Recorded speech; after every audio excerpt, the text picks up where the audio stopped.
기도하겠습니다.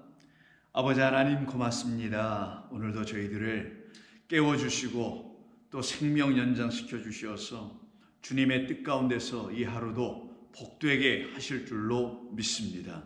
저희들을 주님과 동행할 수 있도록 저희들의 마음에 하나님의 영을 부으시며 하나님의 말씀을 부으셔서 우리로 하여금 살아난 자 되어 주님을 앙망하며 사모하며 섬기며 찬송하며 살아갈 수 있도록 도우실 줄로 믿사옵고 예수님의 이름으로 기도드립니다. 아멘.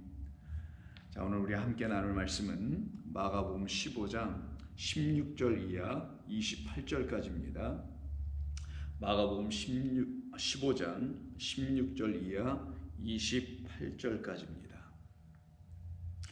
우리 함께 같이 읽도록 하겠습니다.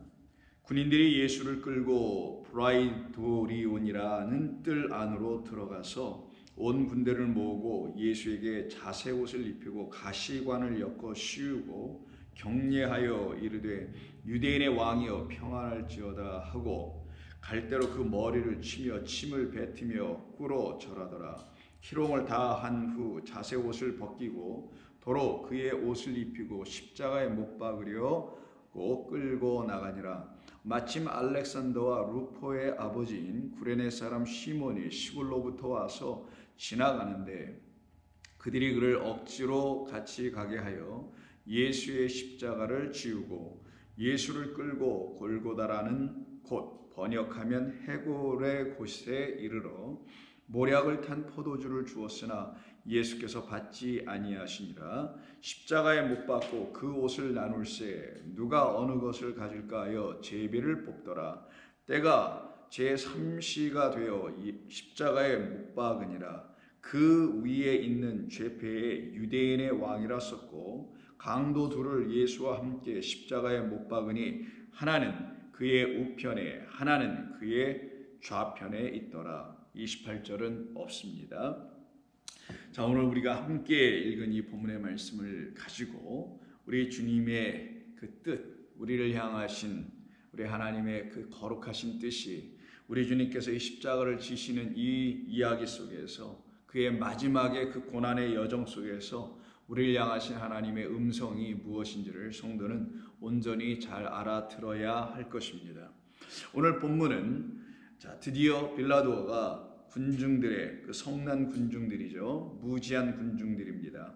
자기 죽음이 아직 일어나지 않아서 예수님을 죽일 수밖에 없는 그런 자들을 위해 또한 우리 주님은 이 땅에 오신 것이죠. 그래서 그들에게 자기 죽음을 이루게 해 주시려고 우리 주님은 죽기까지 이와 같은 일을 감당하시게 되는 겁니다. 그래서 결국은 그 윗절 15절에서 빌라도가 무리에게 만족을 주고자 하여 바라바는 놓아주고 예수는 채찍질하여 십자가에 못 박아 넘겨주게 되는 일을 하게 됩니다. 결국은 그 빌라도의 군병들이 예수를 끌고 블라디디온이라고 하는 그 뜰 안으로 데려가서 예수님을 희롱하고 모욕하며 농락을 하게 됩니다. 17절 예수에게 자색 옷을 입히고 가시관을 엮어 씌우고 격려하며 이르되 유대인의 왕이여 평안할지어다 하며 라고 하는 이 부분은 단순히 이걸 겉으로만 보게 되면은 이 로마의 군병들이 예수님을 희롱하고 모욕하는 모습으로만 보여줄 수 있으나 예수님이 이 땅에 오신 것은 하나님을 계시하러 온 것이며 더 나아가서는 예수님께서는 바로 이 세상의 만왕의 왕으로 오셨다는 것을 알려주시고자 이 땅에 오신 것이었죠. 그런데 그 뜻을 알지 못하는 이 세상에 또 이 세상을 향하여 하나님은 계속해서 선포하시고 증거하시고 소리를 주시는 겁니다. 뜻을 알려주시기 위함이죠. 심지어는 이 군병들을 통하여서도 하시는데 그 하게 하시는 내용을 보니까 예수님에게 자색 옷을 입히라는 거예요. 그 입힌 이유는 자색 옷, 붉은색 옷입니다.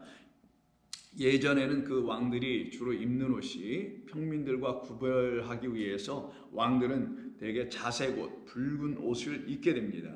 즉 붉은 옷을 입었다는 자체가 그 다음에 이 18절에서 이 군병들이 예수님을 향하여 하고 있는 그 행위, 격려하며 이르되 절하며 이르되 뭐 이런 거죠. 심지어는 19절에 꿇어 절하더라, 격려하다, 이 모든 것은 그 우리 주 예수님께서 이 땅에 유대인의 왕으로 오셨다는 것을 계속해서 증거해 주려고 하고 있기 때문에 바로 이 군병들을 통하여서 그와 같은 일을 우리 하나님께서 하게 하시는 것뿐이었던 겁니다. 그래서 자색 옷은 바로 왕의 옷을 말하는 것이며, 더 나아가서 예수님의 머리에 가시관을 엮어 씌워준다고 그러죠. 이 가시로 만든 관 스테파노스입니다. 스테파노스는 왕이 쓰는 면류관을 말하는데, 이 예수님은 어떤 면류관이냐, 유대인들의 왕이기 때문에 율법 아래에서 죄악 가운데서 죽어가고 있는 그런 유대인들을 다시 마음의 할례를 일으켜 이면적 유대인, 즉 그 안에 있는 하나님의 비밀, 복음의 비밀인 그리스도를, 영원하신 하나님을, 참된 말씀을 듣고 보고 알게 해주실 그런 왕으로 오셨기 때문에 그 율법만 들고 있는 그들의 왕 되어 그들을 위하여 죽으시고, 율법에 대하여도 그 세상에 대하여 죽으실 분으로 오셨다는 것을 알려주려고 가시관을 쓰셨다고 말씀하는 겁니다. 그래서 예수님은 가시관을 쓰신 왕이신 거예요. 율법의 본상지인 유대 성전에서, 그리고 그 유대인들을 향하여서, 그리고 이 온 세상이라는 이 법의 세상을 향하여서 우리 주님은 그 가시관을 쓰신 것입니다. 이 가시관은 단순히 고난의 가시관, 고통의 가시관 이런 것을 의미하는 정도에서 멈춰서는 안 되고요. 가시는 항상 가시와 엉겅퀴라는 것으로 대변되는 말은 성경에서 율법이 내놓는 죄와 사망을 상징하는 것입니다. 그리고는 갈대로 그의 머리를 치며 침을 뱉으며 꿇어 절하며 결국 희롱하다 결국 옷 벗기고 다시 예수님의 옷으로 입히고서는 십자가에 못 박혀서 끌고 나가는 이런 모습을 이 본문 우리에게 전해주고 있습니다. 상당히 구체적으로 아주 세밀하게 예수님께서 어떤 모습으로 고난당하시고 이런 희롱과 농락을 당하시면서까지 십자가로 끌려 골고다까지 나가게 되신지의 그 여정을 샅샅이 우리에게 알려주고 있습니다. 그래서 우리는 예수님이 이와 같은 모욕을 당하시는 이야기를 통해서 그가 정말 우리의 유대인의 왕으로 오셨다는 사실을 우리에게 알게 해 주신다는 것을 우리가 놓쳐서는 안 되는 것입니다. 그래서 저와 여러분은 반드시 그 왕, 유대인의 왕으로 오신 우리 주님, 그 주님이 주시는 생명의 말씀을 잉태하여 그리스도라는 진리의 아들을 우리가 안으로 갖고 있어야 되며, 안으로 갖고 있다라는 건 그 보이지 않는 영원하신 하나님의 말씀, 진리의 말씀을 안으로, 그 복음을 안으로 갖고 있어서 그 안에서 성령이, 그 영이라는 생명의 말씀이 우리의 영혼을 향하여 말씀할 때 그 말씀을 들을 수 있어야 하며, 듣는 그들의 왕이 되기 위해서 이 땅에 오신 분이 유대인의 왕이라는 사실을 저와 여러분은 이런 본문을 읽으면서 깨달아 알며 감사하며 나아가야 되는 것입니다. 21절 보면 예수님을 이 군병들이 이끌고 골고다라는 곳으로 이끌어 가죠. 그리고 그곳에서 십자가에 매달아 예수님을 못 박으려고 하고 있습니다. 그때 예수님을 십자가에 못 박는 과정에서 23절과 24절을 보면은 다음과 같은 이야기를 해줍니다. 모략을 탄 포도주를 예수님께 줍니다. 그러나 예수님은 받지 아니하시네요. 이때 모략이 나옵니다. 그리고는 십자가에 못 박고 그 옷을 나누는 이런 이야기까지 등장되어 있습니다. 그러면 예수님에게 이 모략을 준다는 말의 의미가 무엇인가? 바로 26절 하반부분에 있는 그 위에 있는 죄패의 유대인의 왕이라고 쓴 그 이유와 그 맥을 같이 하고 있기 때문입니다.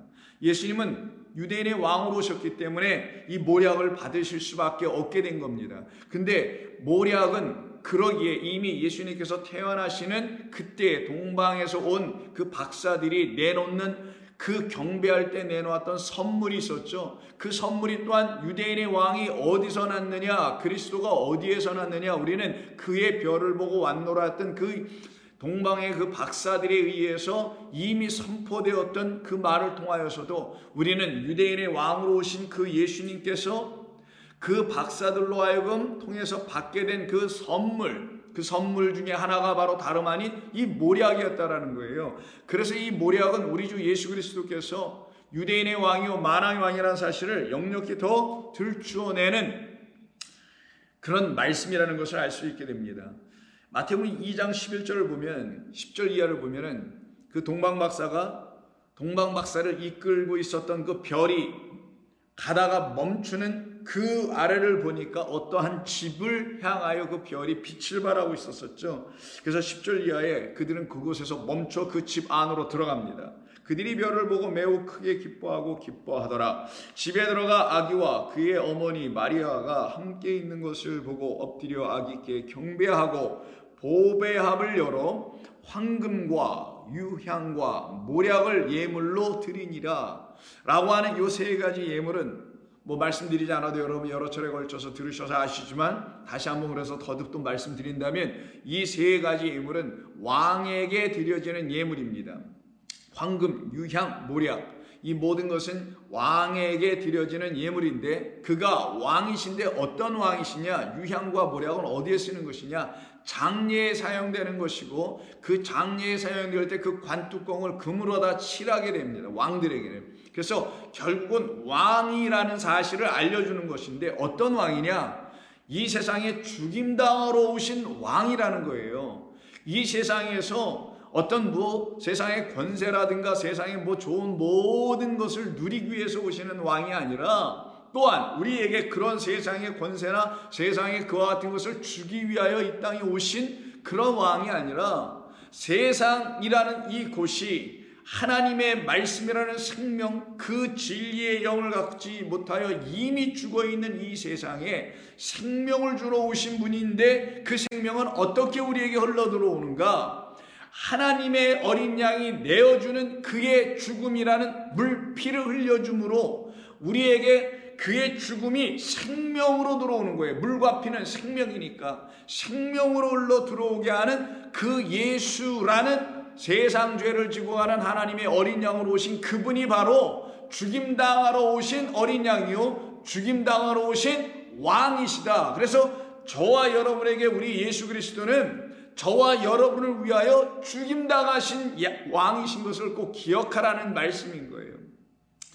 다른 말로 하면 그 왕이신 우리 주 예수 그리스도께서 저와 여러분을 위해서 죽으셨다는 사실을 알지 못하면은 저와 여러분은 우리 주님과 아무런 관계가 없고요. 그 주님이 여러분에게 왕도 되지 아니할 뿐만 아니라 왕이 되지 못하면 그분의 그분이 왕이니까 그분이 지배하는 나라, 통치하는 나라인 하나님의 나라에 우리가 들어가 있지 못한 것이며 우리는 그가 지배하는 하나님의 나라가 또한 되어 있지 못한 거예요. 그리스도는 하나님의 나라의 왕이십니다. 하나님의 나라는 우리입니다. 우리 안에 하나님의 나라가 있으니까 곧 우리가 하나님의 나라로 바뀌어져야 되는 것이니까 하나님의 통치하심이 있는 자를 하나님의 나라라고 하는 거예요. 하나님의 나라가 어떤 공간에 어떤 장소에 있는 게 아니라 하나님의 통치, 하나님은 왕이시다.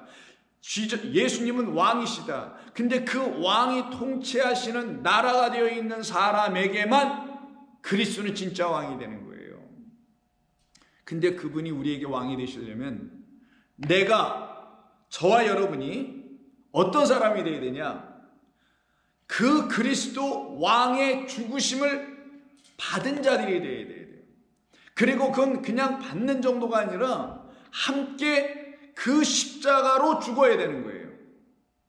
그때 저와 여러분은 그 십자가로 말미암아 죽는 사건이 일어나게 돼요. 우리 주 예수 그리스도께서 왜 십자가라는 것에서 죽었는지도 깨달아 알게 되는 겁니다. 그런 사람들에게 우리 주님은 유대인의 왕이요. 그래서 왕인 것을 알려주려고 이 박사들이 황금과 유향과 모략을 들고 온 겁니다.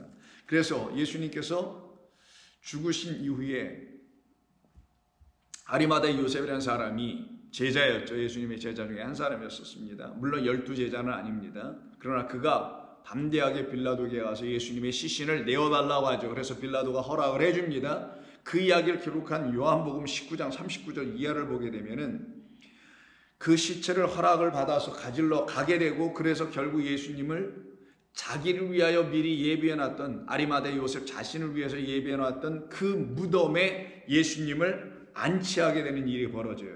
39절 일찍이 예수께 밤에 찾아왔던 니고데모와 그리고 아리마다의 요셉이 함께 모략과 침향과 섞은 것 100리트라쯤을 가지고 온지라. 이에 예수의 시체를 가져다가 유대인의 장례법대로 그 향품과 함께 세마포로 쌀 때 모략과 그 침향이라는 게 나오죠. 이것이 오늘 본문에서 나오는 모략이며 마태복음 2장 동방박사들이 갖고 왔던 유향입니다.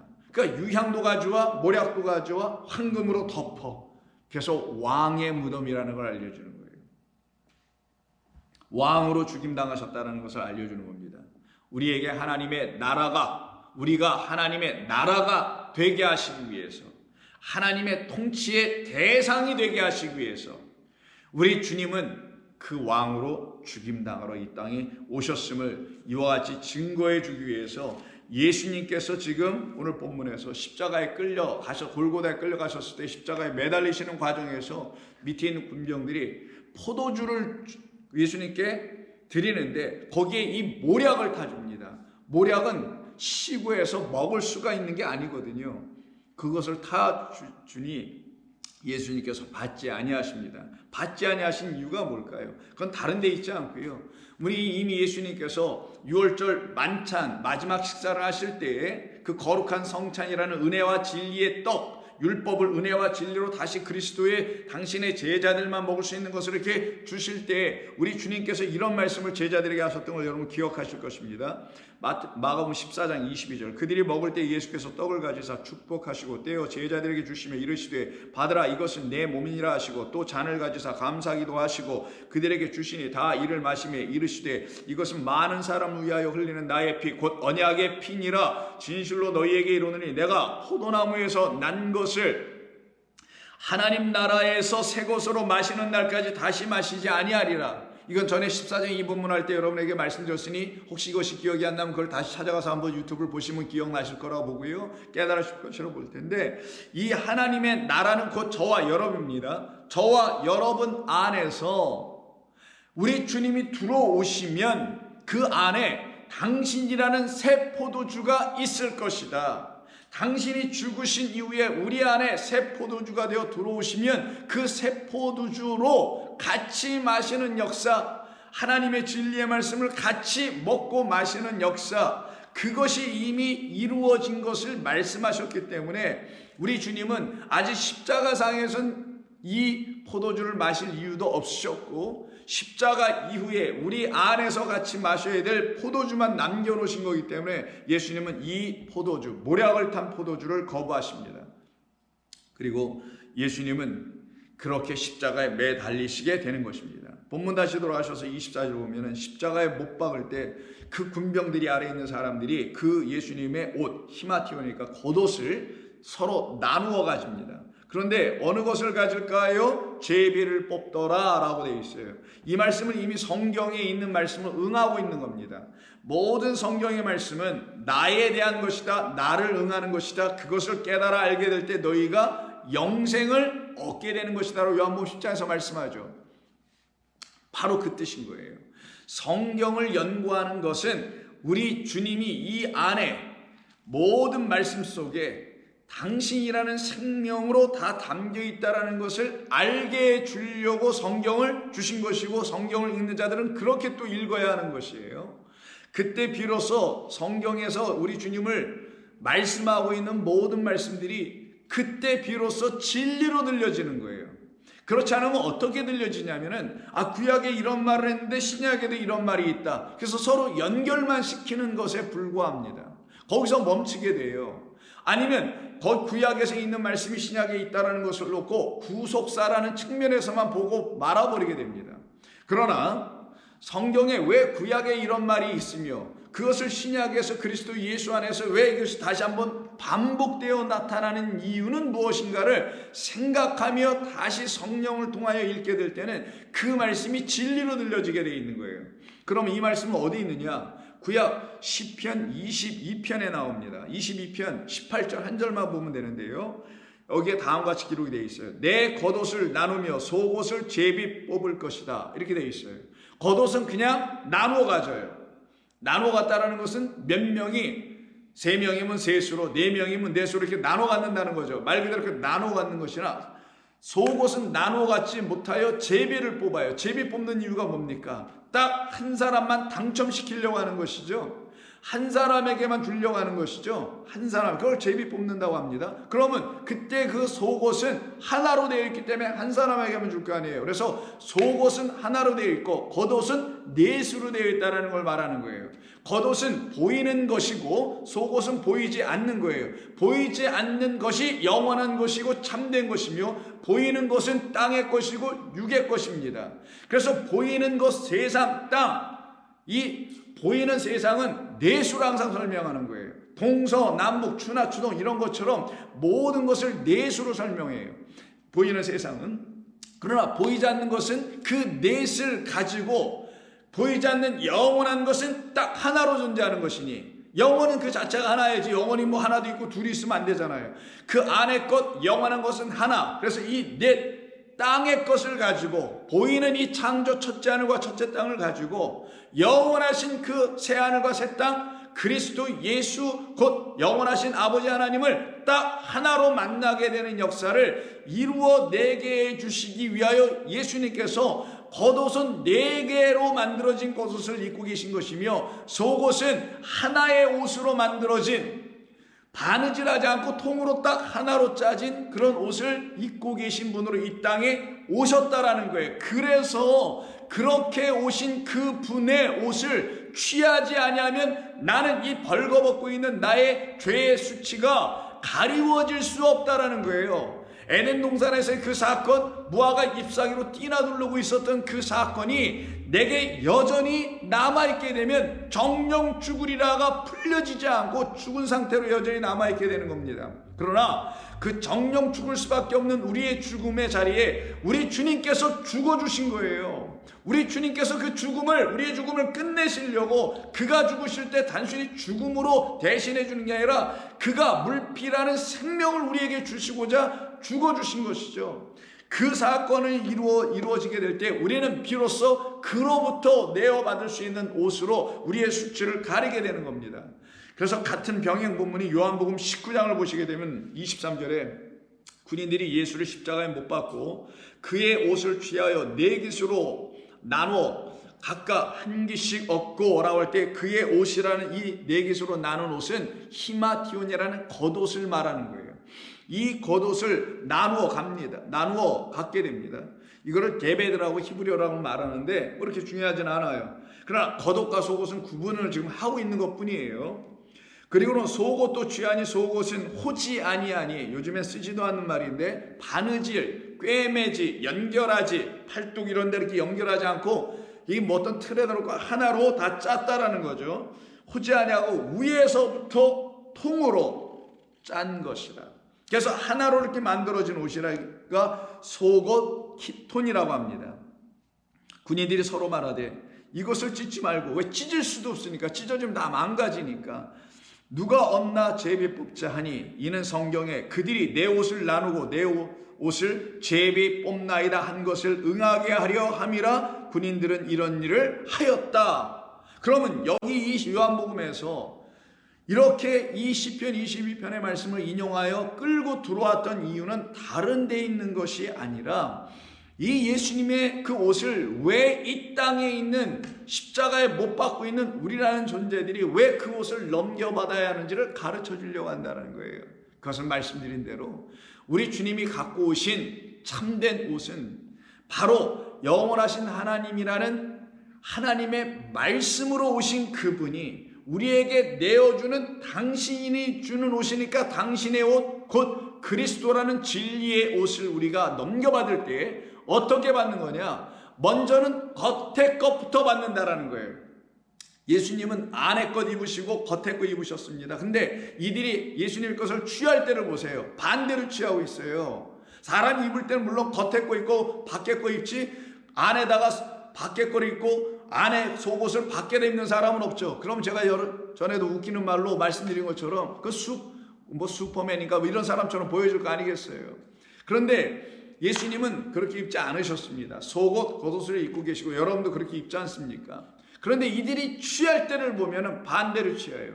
왜? 순서가 밖에 것부터 취해야 되니까. 뭘부터 취하냐? 보이는 것부터 취하고 뭘로? 넷으로 취하고, 그리고 마지막 하나를 또 취해야 되는데 그게 무엇이냐? 안의 것, 속의 것이라는 거예요. 우리 주님께서 이 땅에 오셔서 우리에게 가르치시려고 하는 하나님의 진리입니다. 이거는 하나님께서 이 세상을 창조하셔서 우리에게 주신 것이 넷이다라는 거예요. 그걸 세상 눈에 보이는 것 이꼴 4라는 거예요. 뭐 4개를 정말 예수님이 주셨다라는 말이 아니라 이 세상은 넷이다라는 겁니다. 그런데 그 넷을 가지고 하나님은 뭘 주시려고 하는 거냐? 안의 것, 속의 것, 영원한 것, 보이지 않는 것은 영원함이로다 라고 하는 하나의 것, 이것을 주시려고 하시는 것이다. 이 2개의 옷을 다 입어야 완전히 복식하여 제대로 옷을 입고 밖으로 나갈 수 있는 것이지, 속옷만 입고 밖으로 나가서도 안 되고 겉옷만 입고 밖으로 나가서도 안 되는 거잖아요. 그래서 겉옷과 속옷을 다 함께 입도록, 즉 하나님께서 첫째 하늘과 첫째 땅을 주셔서 율법을 주셔서 성전을 주셔서 예수를 주셔서 그리 이 4개의 것을 가지고 그 성전이 창조인 첫째 하늘과 첫째 땅이 말하는 말을 들어야 하고, 성전이 말하는 말을 들어야 되고, 율법이 말하는 말을 들어야 되고, 예수께서 오셔서 하신 말을 듣게 될 때에 구약에 있는 백성이나 신약에 있는 백성이나 그 안의 것을 전부 다 들을 수 있어야 한다는 거예요. 누구로? 여호와의 영으로 듣는 거예요. 그때는. 그러면 그들에게는 하나님이 주시려고 한 단 하나, 당신이라는 하나, 영이라는 하나, 하나님이라는 그 한 분을 우리에게 주시는 겁니다. 그때 그들이 하나님의 말씀을 들었다, 가졌다라고 말하는 것이며, 영을 가졌다라고 말하는 것이며, 생명을 얻었다라고 하는 거예요. 이 일을 이루시기 위해서 예수님이 십자가에서 지금 죽임당하시고 있는 거잖아요. 그 죽임당하는 현장에서 우리 예수님이 이렇게 옷을 벗김을 당하셨던 이유는 바로 이 일을 이루시려고, 이 일 때문에 그러셨던 것입니다. 그러면 우리는 알아듣게 되는 거예요. 이런 말씀들을. 우리 주님이 정말 만왕의 왕으로 오신 것이었구나. 만왕의 왕, 곧 만인들 중에 하나인 나, 그 만왕의 왕으로 오신 나의 주님이셨구나 하는 걸 알게 되는 겁니다. 그리고는 예수님을 드디어 이들이 끌고 올라가 골고다라는 곳에서 십자가에 못 박기 시작합니다. 22절, 오늘 다시 15장 22절 보시면, 예수를 끌고 골고다라 하는 곳, 번역하면 해골의 곳에 이르러 라고 합니다.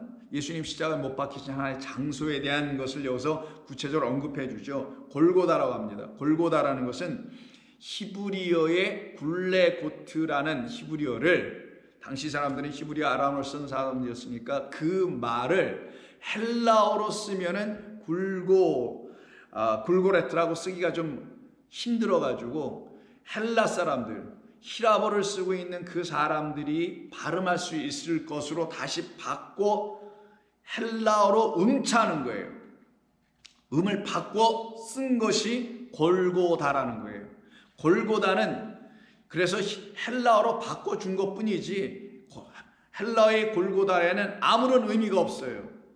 예를 들어서 우리말로 엄마라고 합시다. 이 엄마를 외국인, 미국에 있는 사람에게, 영어를 쓴 사람에게 엄마를 알려주고 싶어 해서 엄마라고 영어로 이렇게 써보는 거예요. 그럼 UMMA 뭐 이렇게 쓸 거 아니겠어요? 이렇게 써줬다라는 거 같다라는 거예요. 근데 UMMA가 우리 이거 영어로 읽을 때 엄마네 라고 하면 그 엄마라는 말을 알고 있는 한국 사람만 UMMA라는 영어로 써져 있는 그 음차된 것을 뜻을 알 거 아니겠어요? 그러니 이거는 히브리인들만 알 수밖에 없는 것이 되죠. 뭘로 쓸 때는? 굴레고트로 쓸 때는. 그런데 굴레고트로 쓰지 않고 이 마가복음을 읽는 독자들이 헬라어를 하고 있는 사람들이고, 여기 전체가 다 헬라어로 쓴 것이니 할 수 없이 마가도 헬라어의 음차를 빌려다가 그 알파벳으로 굴레고트를 써버린 걸 골고다라고 하는 거예요. 그럼 골고다는 의미가 없고, 그래서 번역하면 해골의 곳이라는 뜻을 갖고 있다라고 해서 해골이다라는 의미로 이해하라라고 이렇게 가로치고 설명까지 해줬죠. 그러면 골고다의 본래 히브리의 뜻인 굴레고트가 뭔지를 알면 되겠죠. 굴레고트를 이렇게 헬라어로 바꾼 거니까. 그럼 굴레고트는 해골이라는 뜻인데, 굴레고트의 해골은 어디에서 나온 단어냐? 갈랄이라는 말에서 나온 거예요. 그럼 갈랄은 무엇이냐? 굴러가다, roll away, 이렇게 돌을 굴리거나 공을 굴리거나 이렇게 뭔가 이렇게 굴러 이렇게 떨어져 나가는 거 있죠. 그런 상태를 놓고 굴러가다 떠나가다 이런 의미예요. 치우다 뭐 이런 것도 있어요.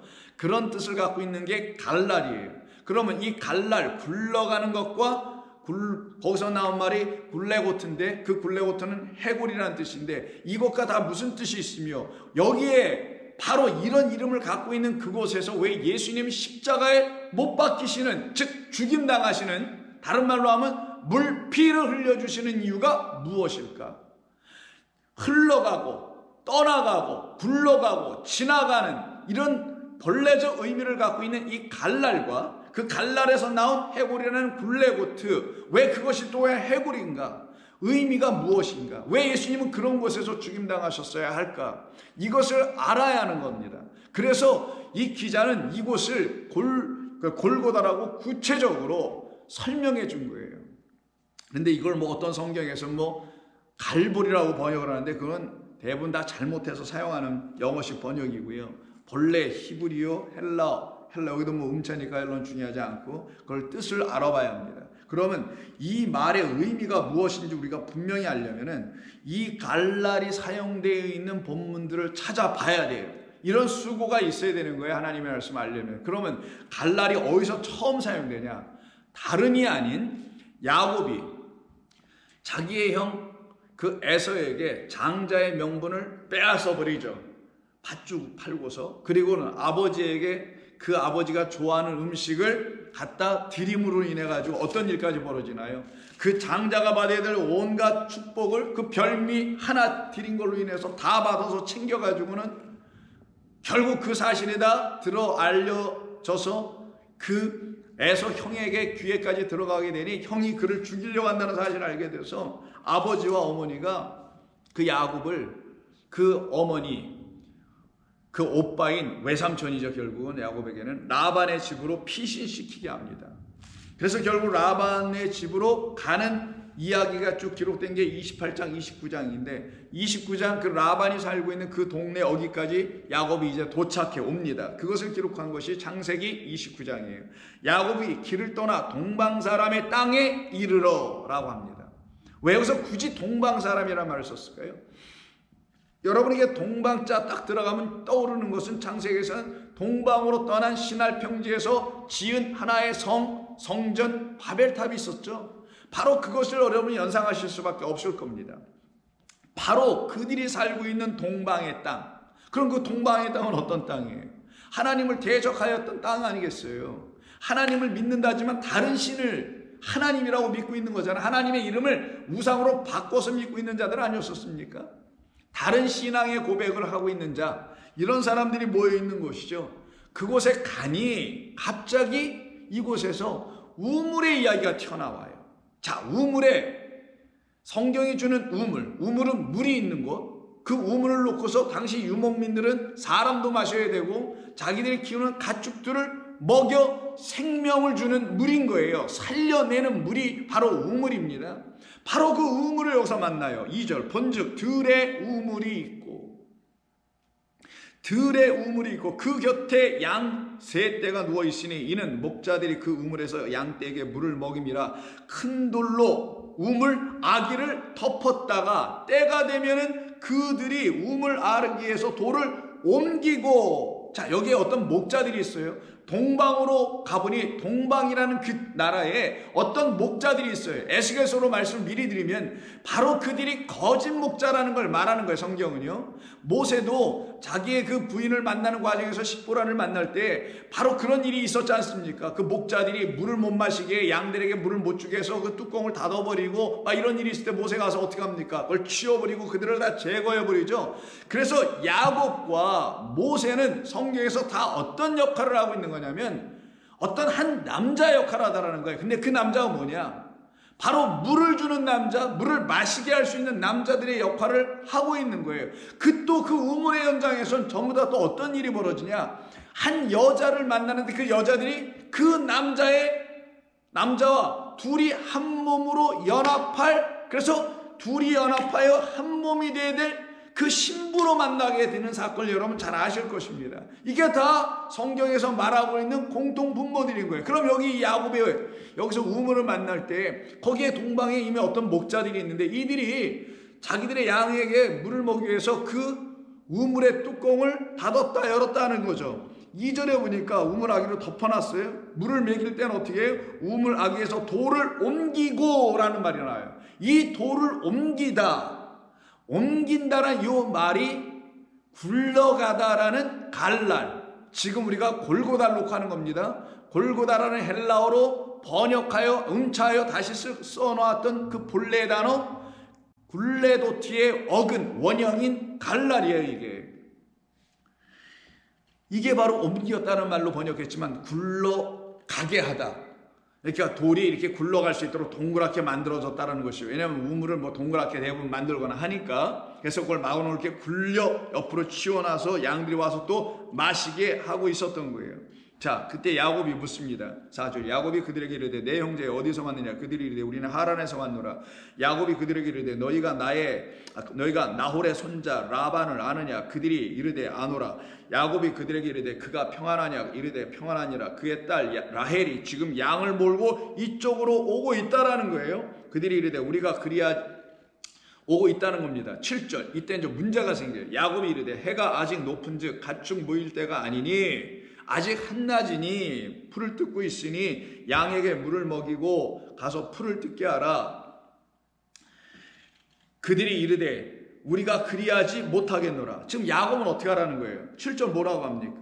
양에게 물을 먹이고 그리고 가서 풀을 뜯게 하라 했더니 그들이 이르되 우리가 그리하지 못하겠노라. 때가 다 모이고 목자들이 우물아기에서 돌을 옮겨줘야 우리가 양에게 물을 먹이느니라. 그러면 여기서 이 문맥에서 이 이야기 속에서 우리에게 알려주려고 하는 거, 그래서 우리가 알아야 하는 게 뭐예요? 어떤 목자들이 이 우물을 통제하고 있다는 거잖아요. 그래서 그 양들이 다 모일 때에 그 목자들이 이 우물의 뚜껑을 갈랄 저쪽으로 롤웨이 굴러가도록 해주는 어떤 자들이 이 우물을 통제하고 그들이 그 권리를 갖고 있다는 것을 말해주는 거죠. 그래서 그들이 오기 전에 이런 일을 할 수 없다라고 하고 있는 거예요.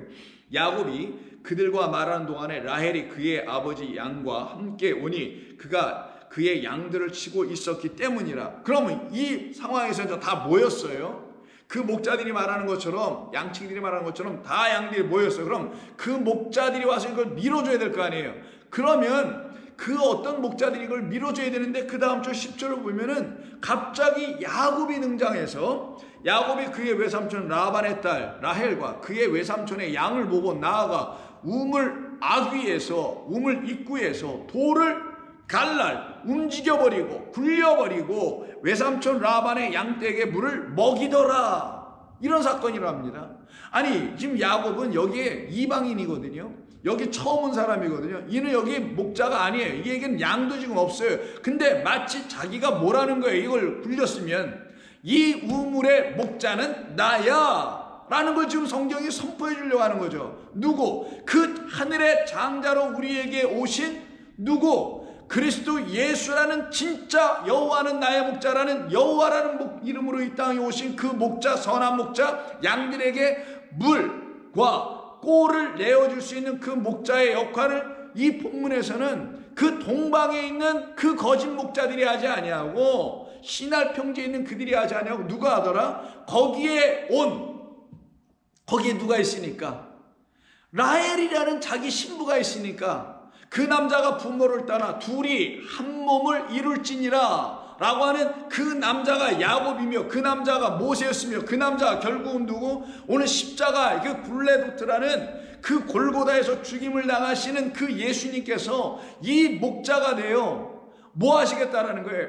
양들에게 물을 먹이시러 오셨다라는 거예요. 그런데 이 신할 평지에 있는 이 우물은 어떤 우물이었느냐? 어떤 악한 자들에 의해서 그 우물이 통제되어 자기들이 원하는 때 막아버리고 자기들이 원하는 때 열어주는, 그래서 양들이라는 여호와의 백성들이 와서는 그 하나님이 주시는 풍성한 꿀과 물을 마음껏 마시는 것이 아니라, 즉 여호와 하나님의 뜻으로 마시는 것이 아니라 그렇게 하지 못하게 하는 어떤 세력들, 이 거짓 선지자들, 거짓 목자들에 의해서 이미 제압당하고 완전히 장악당한 이 세상에 바로 누굴 보낸 거냐? 야곱을 보내신 거고 모세를 보내신 거고 결국은 누굴 보내세요? 그리스도 예수를 보내신 거란 말이에요. 그래서 10절에서 그 뚜껑을 밀어버려요. 우물 뚜껑을. 이게 갈랄. 이곳이 뭐라고요? 바로 굴레도트 해골이라는 거예요. 왜 여기가 해골일까?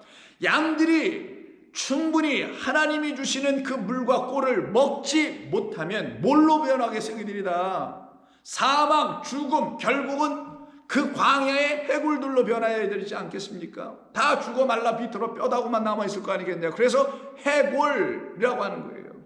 그런 곳으로 만들어가고 있는 이 세상의 그 해골 위에, 바로 그 골고다라는 해골 위에 우리 주님 오셔서 어떻게 한다는 거예요? 그 골고다 언덕이 아니라 이 세상이라는 언덕, 이 세상이라는 골고다, 이 세상이라는 해골, 이 죽음으로 덮여있는 이 세상에 오셔서 어떻게 하셨다는 거예요? 그 야곱의 우물을 막고 있는, 생명의 물을 막고 있는 그 돌을 치워버리시고, 무엇으로? 당신의 죽음 십자가로 치워버리시고, 그리고 여기다가 생명의 물, 당신의 물, 피, 성령을 부어 흘려 위에서부터 아래로 그 해골 골고다에게 들어가게 한 거예요. 우리라는 골고다 안으로 전부 다 그 생명이 들어오도록 역사하신 것이 우리 주님이 이 땅에 오셔서 하신 일이었던 겁니다. 그래서 골고다 사건과, 즉 해골에서 우리 주님이 십자가에 달리신 것과 그 해골 같은 그 거짓된 성전이라는 신할평지 동방에서 이들이 갖고 있다는 우물은 참된 생명을 주는 우물이 아니라 거짓된 물을 주는 우물이어서 백성들을 전부 다 해골로 만들어 놓고 있는 이 세상을 상징하고 있는 게 이 야곱이 지금 만나고 있는 우물이었던 거예요. 그러나 여기서 누굴 만납니까? 우물 치우자마자 11절, 29장 11절은 그가 라헬에게 갑자기 입을 맞추네. 둘이 하나 되는 역사입니다. 둘이 하나라는 사실을 알게 해주는 역사가 이곳에서 지금 일어나게 되는 것이죠. 그래서 여러분 잘 아시는 우리 주님이 이 땅에 오실 때 바로 당신이 그 야곱의 우물을 가지고 참 하나님의 생명의 말씀이라는 하늘의 물을, 생명수를 우리에게 주실 분이라는 걸 알려주시려고 요한복음 4장 여러분 잘 아시는 수가성 한 우물의 사건의 이야기가 있는 겁니다. 4장 5절 보시면 요한복음 사마리아에 있는 수가라는 동네에 이르니 야곱이 그 아들 요셉에게 준 땅에 가깝고 거기 또 야곱의 우물이 있더라. 이 우물을 야곱의 우물이라 이름 지었네요. 추정하여 보건대 바로 좀 전에 우리가 읽었던 창세기 29장의 그 우물은 누구의 우물입니까? 결국은 알고 보니 목자들이 열어준다면 목자들이 우물이 되는데 목자들이 안 열고 누가 열었어요? 이걸 갈랄, 누가 그걸 롤러웨이 굴러가게 만들었습니까? 야곱이 굴러가게 만들었죠. 그럼 그 우물은 누구의 우물? 야곱의 우물이라는 거예요. 그가 그 우물의 주인이라는 것을 말해주는 거예요. 주인이 아니면 그걸 뚜껑을 열고 닫을 수 있는 권리가 없잖아요. 그래서 성경을 명확하게 우리에게 전해주려고 그렇게 말씀한 것이죠. 그래서 그 우물은 야곱의 우물인 거예요.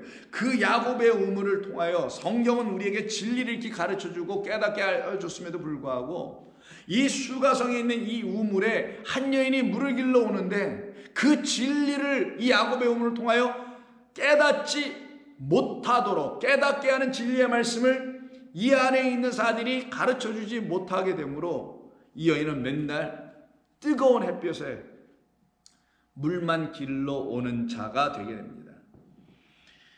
그래서 6절 보면 거기 야곱의 우물이 있더라. 예수께서 길 가시다가 피곤하여 우물 곁에 그대로 앉으시니 때가 6시쯤 되었더라. 사마리아 여자 한 사람이 물을 길러 왔음에 예수께서 물을 좀 달라 하니 이는 제자들이 먹을 것을 사러 동네에 간 이유였고 이것으로 인하여 예수님과 그 여인이 대화를 하죠. 10절 예수께서 대답하여 이르시되 내가 만일 하나님의 선물과 또 내게 물 좀 달라 하는 이가 누구인 줄 알았더라면 내가 그에게 구하였을 것이요 그는 바로 너에게 생수를 주었으리라. 그랬더니 그 여인이 또 묻습니다. 그럼 내가 어디 가서 당신의 아이가 생수를 주려고 합니까? 예수님 말씀하십니다. 13절 예수께서 대답하여 이르시되 이 물을 마시는 자마다 다시 목마르뇨 목마를 것이니와 내가 주는 물을 마시는 자는 영원히 목마르지 아니하리니 내가 주는 물은 그 속에서 영생하도록 솟아나는 샘물이 되리라. 여자가 이르되 주여 그런 물을 내게 주사 목마르지도 않고 또 여기에 물길로 오지 않도록 하옵소서. 그럼 이 여인은 드디어 이 요청을 예수님께 했으니 그 예수님은 이 여인에게 당신을 그 여인에게 영원히 목마르지 하지 않게 하는 물로 그의 안에다가 넣어주실 거 아니겠냐고요. 그 여인을 위하여 죽으러 오신 이 여인의 신랑이라는 사실을 이 여인에게 지금 가르치고 있는 거잖아요. 그때 이 여인은 거짓된 세상이 가르쳐준 헛된 예배에서 완전히 떠나고 오직 영과 진리를 우리 안으로 넣어주시는, 우리 안으로 흘러들어오게 하시는 그 야곱의 우물의 주인 되신 그리스도 예수가 우리 가운데 부어주시는 성령이라는 물이 우리 안에서 샘물이 되어 흘러 넘치게 만드는 거란 말이에요.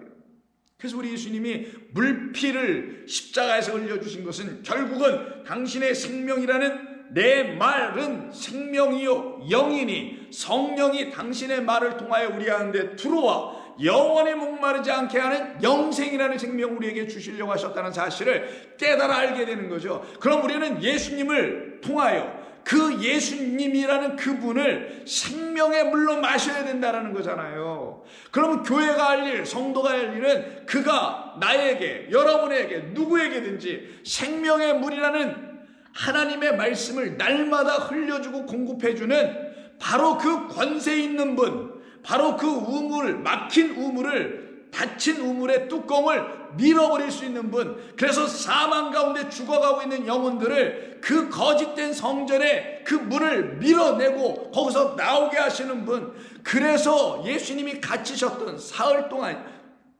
갇히셨던 그 죽음의 문, 그를 가둬놨던 그 무덤에도 돌로 막아놓았는데 천사가 가서 밀어버린단 말이에요. 그게 히브리어로 표현하면 갈랄, 굴러가다, 굴러가게 하다. 왜 하나님 그렇게 하셨을까요? 우리 주님만이 그 일을 하러 이 땅에 오신 분이기 때문이라는 걸 알려주려고 하는 거예요. 그때 그 여인은 물동이 버리고 그 여인은 자기 안에 그리스도를 만나게 됐으니, 생명의 주를 만나게 됐으니 4장 28절에서 여자가 물동이를 던져버리고 나는 그리스도를 만났다라고 하며 이 세상에 선포하기 시작합니다.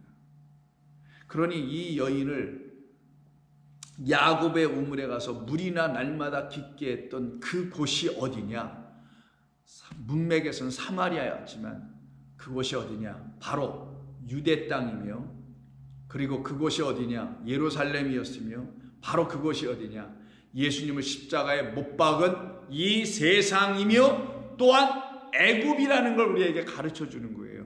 그 애굽이라는 이 세상에서 예수님 십자가에 못 박혀 죽으시러 이 땅에 오셨음을, 바로 그곳이 골고다라는 사실을 알려주고, 그곳이 바로 생명 없어 다 죽어가고 물 없어 죽어가고 있는 그곳에 그 남자가 오신 것이며, 그 남자가 저와 여러분에게 오신 것이, 이게 축복입니다. 이게 복입니다. 그래서 여러분 잘 아시는 요한계시록 11장에서 그 예수님을 십자가에 못 박은 곳을 11장 두 증인이 증거해 주는 대로 들어보면은 영적으로 말하면 큰 성인데 소돔이라고도 하고 애굽이라고도 하니 곧 다른 곳이 아닌 그들의 주께서 십자가에 못 박히신 곳이라. 그러면 예수님께서 십자가에 못 박히신 곳, 지금 오늘 본문에서는 어디입니까? 거기가 골고다죠. 골고다는 뭐예요? 계시록을 통해 보니까 애굽이네요. 그러면 큰 성은 예루살렘, 골고다는 애굽, 세상이라는 애굽, 사망이 있는 곳, 생명 주지 못하는 곳, 바로 거짓된 성전, 이 세상 나라에 오셔서 우리 주님이 죽임 당하심으로 말미암아 우리를 더 이상 그 애굽, 우리 예수님을 더 이상 예수님을 또 다시 십자가에 못 박게 하게 하는 그 일이 일어나는, 사망을 갖고 있으면 그 일이 일어난단 말이에요. 근데 사망이 이제 내게서 떠나가고, 어떻게? 그리스도가 우리에게 주시는 생명으로 말미암아 사망이 떠나가고 이제 생명 가진 자 되게 됐을 때에는 더 이상 애굽의 삶을 살지 않게 될 거 아니에요. 다른 말로 하면 애굽에서는 우리 주님을 십자가에 못 박는 곳이니 나에겐 더 이상 애굽의 삶이 있지 않고 출애굽하는 역사가 일어날 거 아니겠냐고요. 출애굽하는 사람들을 누구라 하냐? 깨닫고 나온 자라고 하는 거예요. 내가 애굽이라는 곳에서 이와 같은 삶을 살았던 것이었구나. 그곳에는 우물이 있는데 그 우물은 어떤 인간들에서 통제되고 그들이 주려고 하는, 그들이 원하는 물을 우리에게 줘서 우리를 사망 가운데 이끌었던 그런 애굽이었구나. 난 그런 곳에서 이제 우리 주님의 음성 듣고 이렇게 애굽에서 출애굽하는 홍해를 건너고 나온 자 되었구나. 그럼 어떻게 나오는 거냐? 깨달아 알아 나와야 되는 것이니 마음에서 깨달아 아는 것이니 내 마음이 이제 십자가에서 예수님과 함께 찢어져 할례, 예수님의 십자가에서의 죽음은 십자가에서의 할례란 말이에요. 그 할례 함께 받고 나온 성도들에게만 그들은 더 이상 애굽에서의 그 삶, 하나님을 비방하는 삶, 하나님을 우상으로 섬기는 삶, 이런 모든 삶, 이게 수치예요. 이게 부끄러움입니다. 이것이 다 끝나게 되는 거예요. 그래서 여러분 잘 아시는 여호수아 5장을 보시게 되면은 애굽에서부터 시작하여 출애굽해서 결국은 가나안 땅까지 들어왔던 그 2세대가 있어요. 그 2세대는 광야에서 길을 걷는 가운데 있었기에 할례를 행하지 못했는데 1세대는 광야에서 또 다 죽었고, 그래서 그 2세대에게 할례를 행하는 일이 기록한 것이 5장 4절 이하입니다. 여호수아가 할례를 시행한 까닭은 이것이니 애굽에서 나온 모든 백성 중 남자 곧 모든 군사는 애굽에서 나온 후에 광야 길에서 죽었는데 그 나온 백성은 다 할례를 받았으나 다만 애굽에서 나온 후 광야 길에서 난 자는 할례를 받지 못하였느니라. 왜? 이들은 진짜 이젠 다른 할례를 받아야 되기 때문이죠. 광야 곧 말씀이 있는 곳에서 다시 난 거라는 거잖아요. 말씀으로 났다라는 말이 광야에서 났다라는 거예요.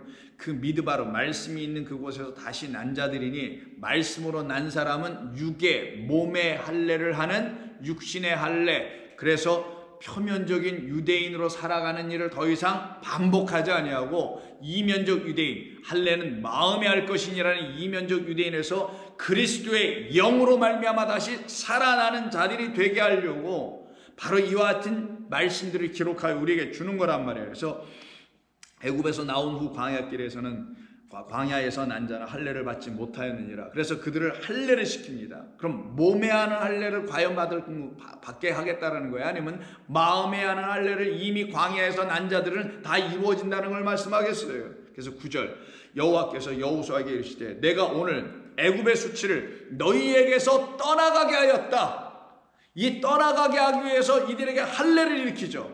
그때 떠나가다가 갈 날이에요. 지금 오늘 골고다 계속 얘기하는 겁니다. 갈날의 뜻은 떠나가다, 굴러 말려 떠나가다 저 밑으로 낭떠러지로 떠나가지고 굴러서 이걸 갖다가 애굽의 수치가 떠나가다. 애굽 어떤 애굽?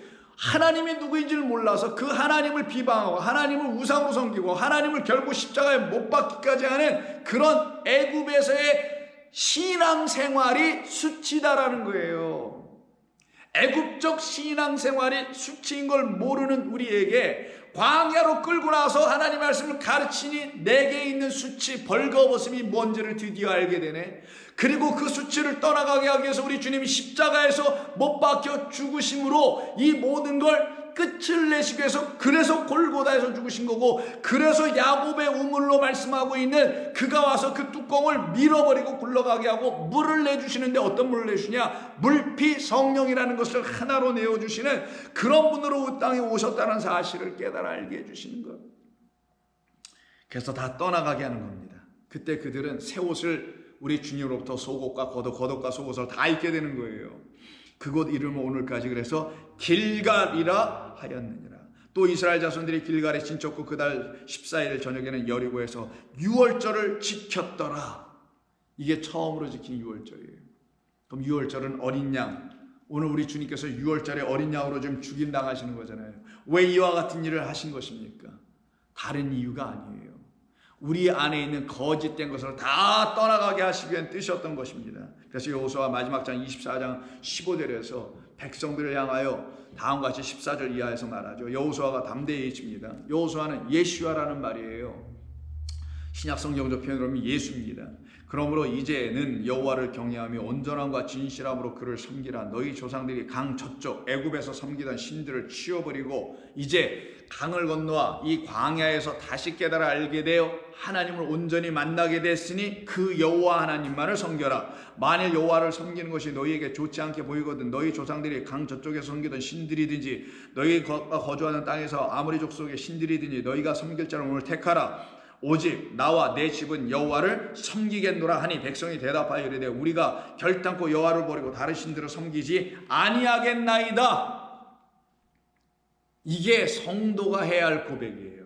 이 고백을 하나님은 신앙 고백으로 받아내시기 위해서 그것을 우리의 입술로 온전히 고백하게 하시기 위해서 바로 창조와 역사와 당신의 아들을 우리 가운데 보내주시는 일을 이루어 주셨던 것입니다.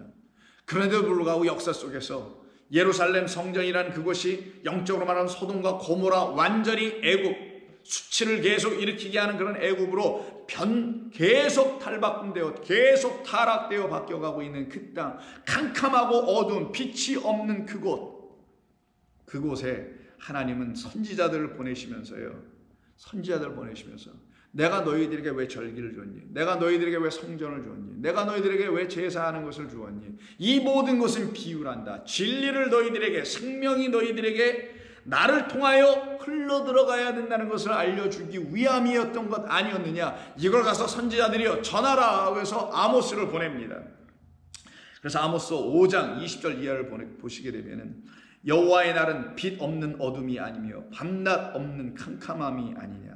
내가 너희 절기들을 미워하며 멸시하며 너희 성회들을 기뻐하지 아니한다. 왜? 맨날 모여서 어떻게 해요? 그 성전에서 거짓된 물들을 자꾸만 준단 말이에요, 백성들이. 그래서 그들을 어떻게 만들어요? 바짝바짝 말라가다가 다 죽이고 해골만 남게 하죠. 그 해골이라는 골고다로 다 바꾸어 놓은 그곳에 우리 하나님은 다시 당신의 아들을 보내신 거예요.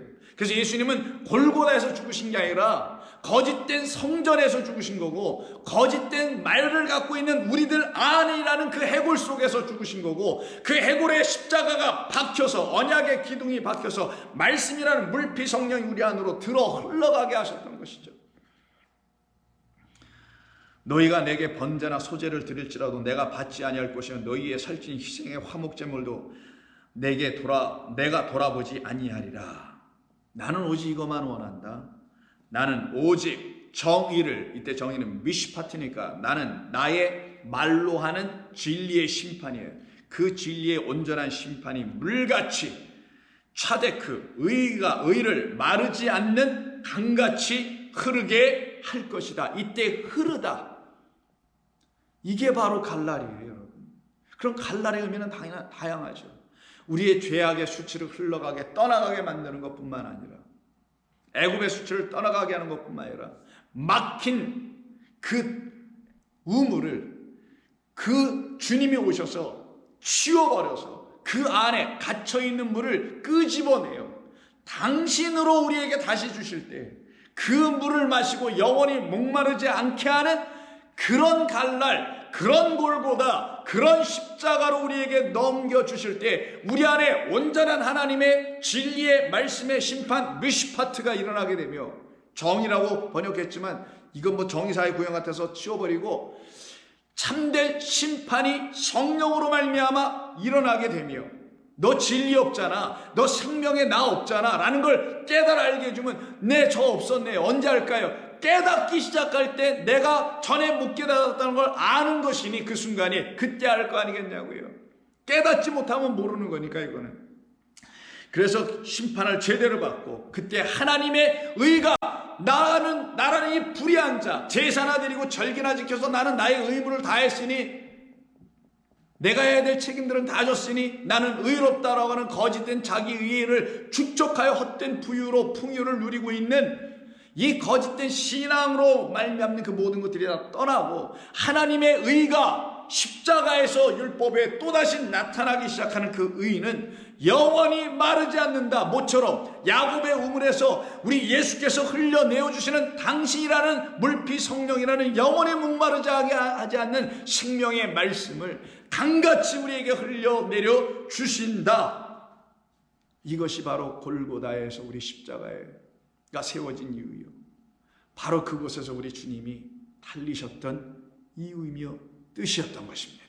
그러면 저와 여러분은 바로 우리 주님이 매달리실 뿐만 아니라 우리 주님이 우리에게 생명을 주시는 그 십자가가 세워져야 할 대상 골고다가 저와 여러분이라는 사실을 알면 되는 거예요. 나라는 이 사망 위에, 이 해골 위에 우리 주님 십자가 세워주셨구나. 이 사실이 그저 감사할 뿐입니다. 기도하겠습니다. 하나님 고맙습니다. 오늘도 저희들에게 주신 귀한 말씀을 가지고 다시 깊이 묵상하며 또 묵상할 때 우리 주님께서 성령으로 각 사람의 영혼을 흡족히 채워주실 줄로 믿습니다. 감사하며 예수님의 이름으로 기도드립니다. 아멘.